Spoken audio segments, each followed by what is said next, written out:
Manifesto హామీల అమలుపై జర్నలిస్టుల సమక్షంలో చర్చకు సిద్ధమని భీమిలి ఎమ్మెల్యే గంటా శ్రీనివాసరావు వైసీపీకి సవాల్ విసిరారు.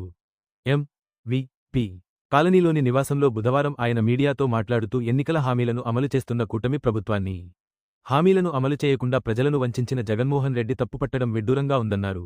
2019 మేనిఫెస్టోలో చెప్పిన మద్య నిషేధం, ప్రతి ఏటా డిఎస్సి, జాబ్ క్యాలెండర్ వంటి అనేక హామీలు అమలు చేయకుండా 5 ఏళ్లు గడిపేశారని, అందుకే 2024లో 11 సీట్లకు పరిమితం చేస్తూ ప్రజలు తీర్పు ఇచ్చారని ఎద్దేవా చేశారు. వైసీపీ శ్మశానంగా మార్చిన అమరావతిని ప్రపంచస్థాయి నగరంగా తీర్చిదిద్దుతున్నందుకా, ఆంధ్రుల జీవనాడి పోలవరాన్ని పట్టాలెక్కించినందుకా, రైల్వే జోన్ సాధించి పనులు ప్రారంభించినందుకా, మెట్రో రైల్కు రూ. 17,232 కోట్లతో డీపీఆర్ తయారు చేసి ముందుకు వెళ్తున్నందుకా, విశాఖ స్టీల్ ప్లాంట్కు 14,400 కోట్ల రూపాయలు ప్యాకేజీ తీసుకువచ్చినందుకా, దేనికి వెన్నుపోటు దినం పిలుపిచ్చారని ఆయన వైసీపీ నాయకులను నిలదీశారు. ప్రజలు ఇచ్చిన ఫలితంతో జగన్ మైండ్ బ్లాంక్ అయి, తీర్పును అపహాస్యం చేసేలా దిగజారి మాట్లాడుతున్నారని మండిపడ్డారు. ఏదైతే ఎన్నికలు జరిగి 5 ఏళ్ల అరాచక పాలనకి చరంగీతం పాడి ఆంధ్రప్రదేశ్ చరిత్రలో కనీవిని రీతిలో ఒక ల్యాండ్ స్లైడ్ విక్టరీ అందించి నేటికి సంవత్సరం అయింది. ఆ జరిగిన ఎన్నికల్లో ఒకసారి చూస్తే మొత్తం రాష్ట్రంలో పోలైన టోటల్ ఓట్లు 3,38,38,349 ఓట్లు మొత్తం ఆంధ్రప్రదేశ్ రాష్ట్రంలో పోలయ్యాయి. అంటే 81.86% మొన్న 2024 జరిగిన ఎన్నికల్లో మొత్తం పోలైన ఓట్ల శాతం. సరే, పార్టీల పరంగా తెలుగుదేశం పార్టీ, జనసేన, భారతీయ జనతా పార్టీ కలిపి ఒక ఉమ్మడి కూటమిగా, అలాగే వైఎస్ఆర్ పార్టీ వేరే దీనిగా పోటీ చేస్తే, ఈ పార్టీల పరంగా వచ్చిన ఓటింగ్ శాతం కూడా టీడీపీకి 45.6% ఓట్లు, టీడీపీ అలోన్ కూటమిలో టీడీపీ ఒక్క పార్టీకి వచ్చిన ఓట్లు, జనసేనకి 6.87%, బీజేపీకి 2.83%, మొత్తం కలిపి 55.30% తోటి కూటమి ఒక కన్నీ వినిరుగున్న రీతిలో ఘన విజయం సాధించింది. అలాగే వైసీపీకి వస్తే 39.3%, కేవలం అంటే 40% కూడా తక్కువ. అదేవిధంగా అది ఓట్ల శాతం. సీట్ల శాతం కూడా చూస్తే మొత్తం 94% స్ట్రైక్ రేటు కూటమికి. జనసేన అయితే 100% స్ట్రైక్ రేటు. కూటమి మొత్తానికి బీజేపీ, టీడీపీ కూడా కలిపి తీసుకుంటే 94% స్ట్రైక్ రేటు. 100కి 94 మంది విజయం సాధించారు. దీంట్లో మొత్తం సీట్ల శాతం తీసుకుంటే టీడీపీకి 77.14% సీట్లు టీడీపీ గెలుచుకుంది మొత్తం 175 సీట్లలో. అలాగే జనసేన 12% సీట్లు గెలుచుకుంది. బీజేపీ 4.57% సీట్లు గెలుచుకుంది. మొత్తం 94% సీట్లు ఇది గెలుచుకుంటే, వైసీపీకి ఓట్ల పరంగా 39% వచ్చినా కూడా గెలిచిన సీట్లు అయితే కేవలం 6.26, అంటే 6% సీట్లు గెలుచుకున్న పార్టీ. బహుశా నాకు తెలిసి వాళ్ళు ఏ నైతికతతోటి, ఏ ముఖం పెట్టుకుని మళ్ళీ నాకు ప్రతిపక్ష పార్టీ హోదా ఇవ్వట్లేదు, నాకు ప్రతిపక్ష నాయకుడు హోదా ఇవ్వట్లేదు, అందుకే నేను అసెంబ్లీకి రావట్లేదని చెప్పి అన్ని పిల్లిముగ్గులు వేస్తూ ఉన్నాడు. ప్రతిపక్షం అనేది మనం అడిగి తీసుకున్నది కాదు. ప్రజలు నీకున్న పేరు పెట్టి, ప్రఖ్యాతలు బట్టి, నీకు వచ్చే సీట్లు బట్టి, వాటిని బట్టి ఆటోమేటిక్గా రాజ్యాంగం ప్రకారం అటువంటి ప్రతిపక్షం అనేది హోదా కల్పిస్తారు. అంతే తప్ప నాకు ఏదో చిన్నపిల్లడు కానీ మారం చేసినట్టుగా నాకు సీట్లు రాకపోయినా సరే నాకే ప్రతిపక్ష హోదా ఇవ్వాలి, ప్రతిపక్ష హోదా ఇస్తే అసెంబ్లీకి వస్తానని చెప్పి మొత్తం ఈ 1 ఇయర్ పాటు అసెంబ్లీ కూడా రాకుండా అసెంబ్లీ ఎగ్గొట్టి తిరుగుతున్న వ్యక్తి. సరే, ఇది ఆ రోజు జరిగిన విజయాలు. వాటికి సంబంధించి మొత్తం ఇక మెజార్టీలు ఇవన్నీ కూడా మీకు తెలుసు.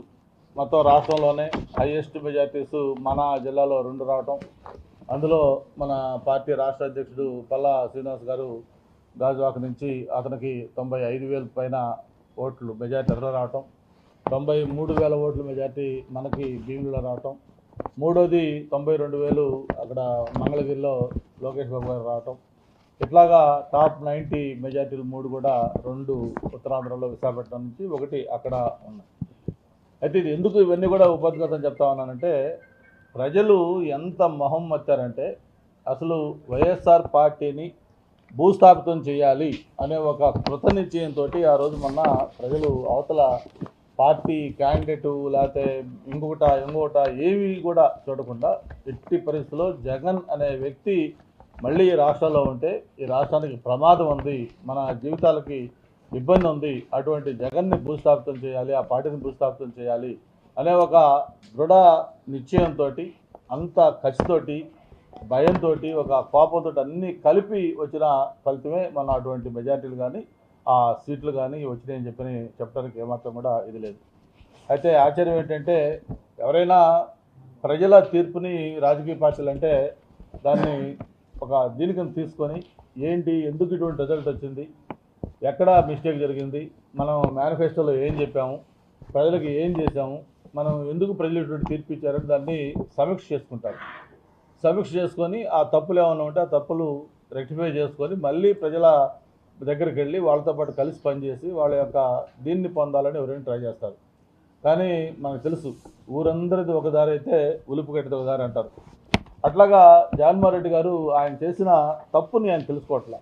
ఆయన చేసిన తప్పుని తెలుసుకోకుండా ఆయన ప్రజలది తప్పు లేకపోతే ఓట్లేసిన ఏళ్ళ తప్పు అంటున్నారు తప్ప ఆయన తప్పు అని ఆయన అనుకోవట్లే. అంటే ఒక ప్రజల తీర్పును కూడా అపహాస్యం చేసే విధంగా ఈరోజు జగన్మోహన్ రెడ్డి గారు మాట్లాడుతూ ఉన్నారు. సరే 1 ఇయర్ అయింది, మేము యాక్చువల్గా ఈరోజు ఇప్పుడే మీరే చెప్తా ఉన్నారు, అన్ని కార్యాలయాల్లో కేక్ కటింగ్లు మామూలు కూడా బొక్కలు తీసుకొని వచ్చారు. 1 ఇయర్ అయింది బొక్కలు ఇవ్వాలని సెలబ్రేషన్ చేసుకొని ప్రజలు కూడా ఒక రకమైన దీంట్లో ఉంటే, మరి విడ్డూరంగా ఈరోజు వైఎస్ఆర్ పార్టీ వాళ్ళు ఒక వారం రోజుల నుంచి హడావిడి చేస్తూ ఉన్నారు. ఏదైతే ఈ రోజుని ఒక వెన్నుపోటు దినోత్సవంగా చేయాలి, విద్రోహ దినంగా చేయాలి, లేకపోతే ప్రజల్లో ఇవన్నీ కూడా చేయాలని ఒక వాళ్ళు నాయకులు కానీ లేకపోతే వాళ్ళ పార్టీ కార్యకర్తలు కానీ హడావిడి చేస్తూ నిన్న మొన్న మన నాయకులు పోస్టర్లు రిలీజ్ చేశారు. ఇవాళ ఇప్పుడే పొద్దు నుంచి చెప్తా ఉన్నారు, మన వాళ్ళు అడిగితే అక్కడక్కడ రోడ్ల మీద ఈ పెట్టుకొని తిరుగుతూ లేకపోతే వాళ్ళు పత్రికా సమావేశాలు పెట్టి వాళ్ళు కూడా హడావిడి చేస్తున్నారు. నేను మీ ద్వారా వాళ్ళని ఒకటే అడుగుతున్నాను, అసలు అతనికి మైండ్ బహుశా తెలిసి మొన్న వచ్చిన రిజల్ట్కి ప్రజలు చూపిస్తున్న ఆదరణకి దీనికి చూసి జగన్మోహన్ రెడ్డి బహుశా మైండ్ బ్లాక్ అయిపోయి ఉంటుంది. ఆయనకి ఏమాత్రం దిమాగా బాగుంటే ఇటువంటి తీర్పుని ఎందుకు ఇచ్చారు అనేది సమీక్ష చేసుకోకుండా ఇంకా ప్రజలను అపహాస్యం చేసే విధంగా ఎలాంటి కార్యక్రమాలు చేస్తే, నేను గతంలో చెప్పినట్టుగా అది మునుగుతున్న పడవ అని చెప్పింది కాదు, ఇక అది పడవ మునిగిపోయింది, ఆల్రెడీ అది పూర్తిగా మునిగిపోయినట్టే. చరిత్రలో మళ్ళీ చదువుకునే విధంగా అలాంటి పరిస్థితి వస్తుంది. అందుకే ఆయన ఒకటి అడుగుతా ఉన్నాను, జగన్మోహన్ రెడ్డి గారు నువ్వు ఈరోజు ఎందుకు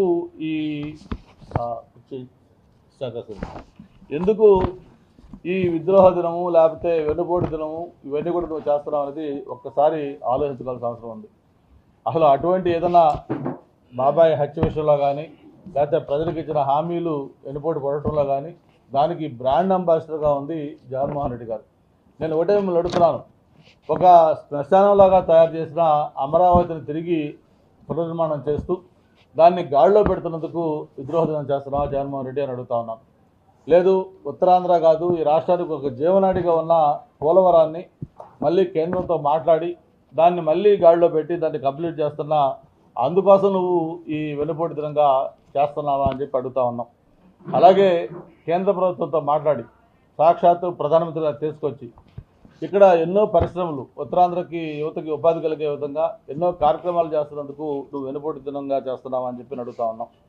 అలాగే 5 ఏళ్ళు నువ్వు అధికారంలో ఉండి కనీసం రైల్వే జోను ఊసెత్తకపోతే మళ్ళీ ఆ రైల్వే జోను సాధించుకొని ఈరోజు దానికి పనులు చేపడుతున్నందుకు ఈ విద్రోహ దినం చేస్తున్నామని చెప్పి కూడా నిన్ను అడుగుతా ఉన్నాం.